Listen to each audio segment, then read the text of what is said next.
चलो देखो एक्सरसाइज 9.2 सवाल नंबर 9। बोले साजली 44 सेंटीमीटर लंबाई वाले एक तार लेती है। साजली नाम की कोई एक लड़की है, वह एक तार ले ली है जिसकी लंबाई कितना है 44 सेंटीमीटर। ये मान लो कि ए भी एक तार ले ली जिसकी लंबाई क्या हो गया 44 सेंटीमीटर, और उसे एक वृत्त के आकार में मोड़ देती है। इसी को क्या बनाती है, गोल घुमाकर एक वृत्त बना दिया ऐसे। अर्थात ये जो लंबाई होगा ये कितना जगह 44 सेंटीमीटर, मतलब वृत्त की परिधि कितना हो गया 44 सेंटीमीटर।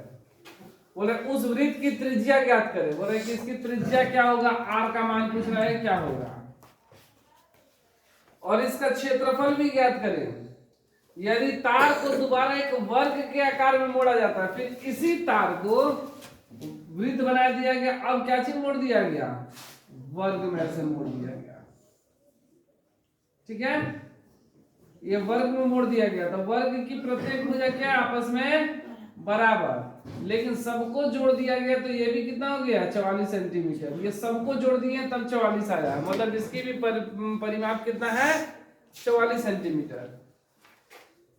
तो इसकी प्रत्येक भुजा की लंबाई, मतलब भुजा ए का मान पूछ रहा है क्या होगा। ठीक है, कौन सी आकृति अधिक क्षेत्रफल घेरती है, किसका क्षेत्रफल अधिक होगा, वृत्त का कि वर्ग का। मतलब सबसे पहले दोनों की भुजा ज्ञात करेंगे, उसके बाद दो क्या करना है, दोनों का क्षेत्रफल भी निकालना है। तो देखो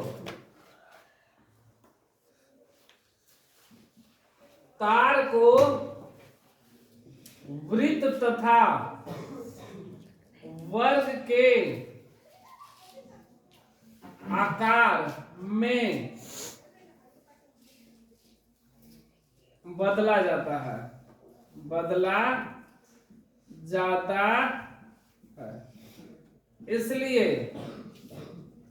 तार की लंबाई किसके बराबर होगा, तो वृत्त की परिधि के बराबर।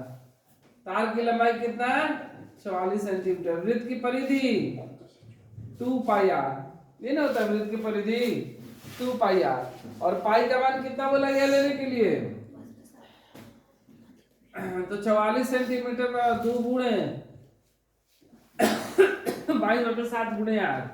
ये देखो 7 इधर चला जाएगा, 44 गुणे 7 बराबर 2 गुणे 22 गुणे आर, गुणा इधर आएगा तो भागा में ना, तो 44 गुणे 7 बटा में 2 गुणे 22 बराबर आर, 22 दूनी 44, 2 से 2 कैंसिल, तो आर बराबर 7 सेंटीमीटर।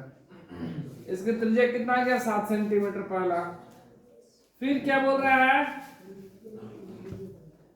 पहले बोले ना वृत्त की त्रिज्या ज्ञात कीजिए, वृत्त की त्रिज्या हो गया। फिर बोले इसका क्षेत्रफल भी ज्ञात करें, मतलब वृत्त का क्षेत्रफल, वृत्त का क्षेत्रफल बराबर क्या होता है पाई आर स्क्वायर। पाई का मान 22/7 और आर का मान अभी तुरंत हम लेकर आए कितना 7 का स्क्वायर, तो 22/7 गुणे 7 गुणे 7 स्क्वायर मतलब 2 बार 7, एक 7 से एक 7 कर लिया, 22 गुणे 7, 7 दूना 14 के 4, 7 दूना 14 15, 154 सेंटीमीटर स्क्वायर। ये भी एक आंसर आ गया दूसरा।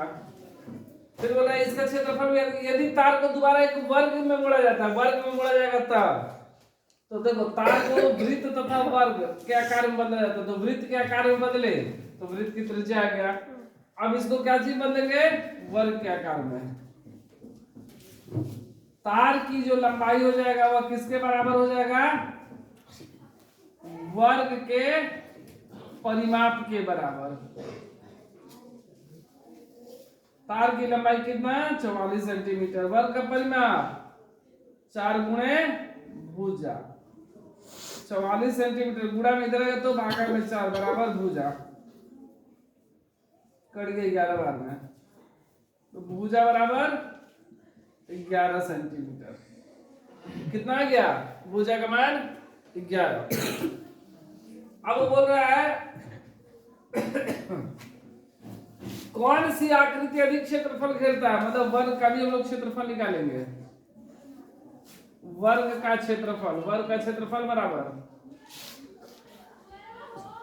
भुजा स्क्वायर, मतलब 11 का स्क्वायर, 11 गुणा 11 121 सेंटीमीटर स्क्वायर।